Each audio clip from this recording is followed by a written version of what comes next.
રાધે રાધે, હરે કૃષ્ણ ભક્તો। આજે આપણે એકી સાથે બે સ્ટોકિંગ્સની પાક બનાવશું। તો અહીંયા મેં બે સ્ટોકિંગ્સને ભેગી કરીને વળ ચડાવી છે, જુઓ તમે। હવે આપણે હાથની મદદથી એને આપણા હાથમાં લઈ લઈશું। હવે આ રીતે આપણે જેમ વળ પહેલા કરીએ એ જ રીતે સેમ કરવાનું છે।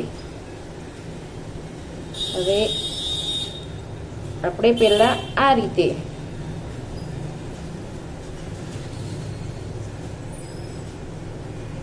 જો અહીંયા વળ છૂટી ગયા છે, તો હું ફરીથી ચડાવું છું।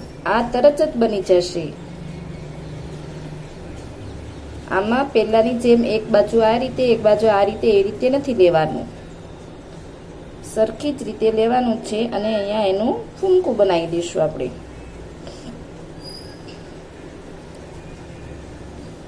ખૂબ વળ ચડાવવાના, એટલે સરસ લાગશે બે પાક। અહીંયા હું એને પિનથી કવર કર્યું છું, તો જુઓ। હવે આ જે વધ્યું છે એને આપણે ફૂમકાની રીતે બનાવી દઈશું।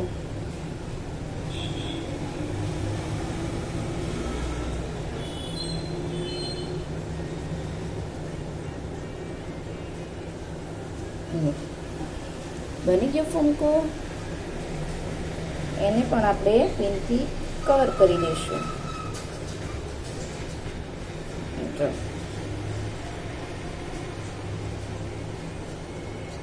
આ પાક તમારે જલ્દી બની જશે, સમય નહીં લાગે જાજો, અને તરત જ બની જશે અને લાગશે પણ સરસ। જુઓ,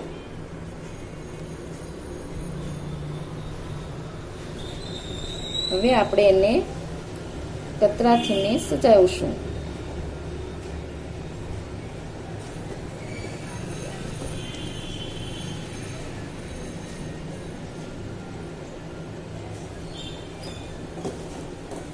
અહીંયા હું એને ફૂલ લગાવી દઉં, કતરું તો નહીં ગમે પણ ફૂલ લગાવી દઉં।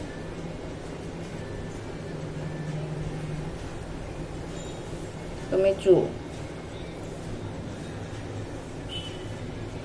લાગે છે સરસ।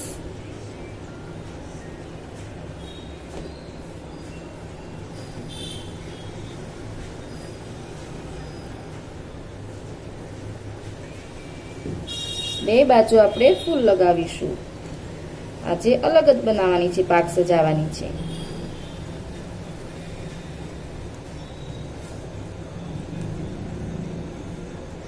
જો લાગી ગયો।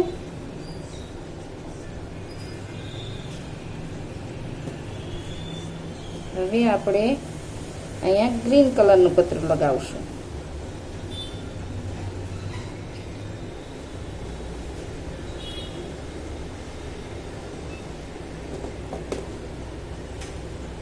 હવે અહીંયા પિંક કલર। કતરા વગર તો પાક સારી જ ન લાગે।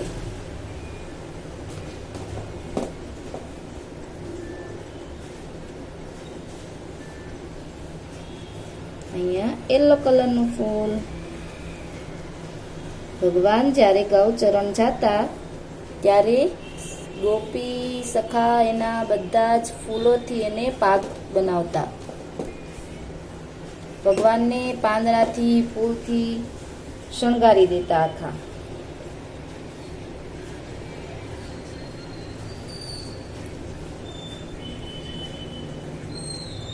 ભગવાનને ઘરેણા નથી પસંદ ને, એટલા એને ફૂલોની માળા ઘરેણા પસંદ છે।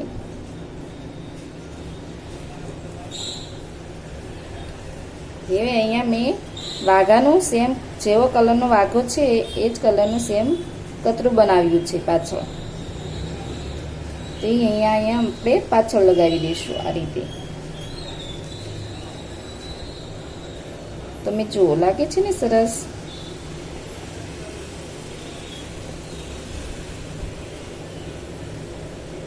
હવે અહીંયા પીછું લગાવી દઈશું, એ પણ કતરું જ છે।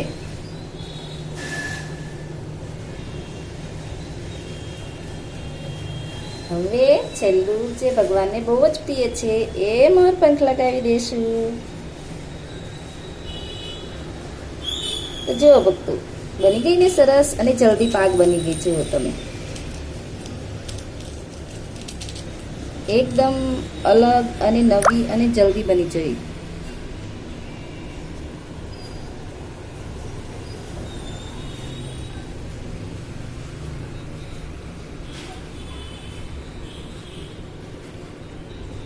છે ને સરસ?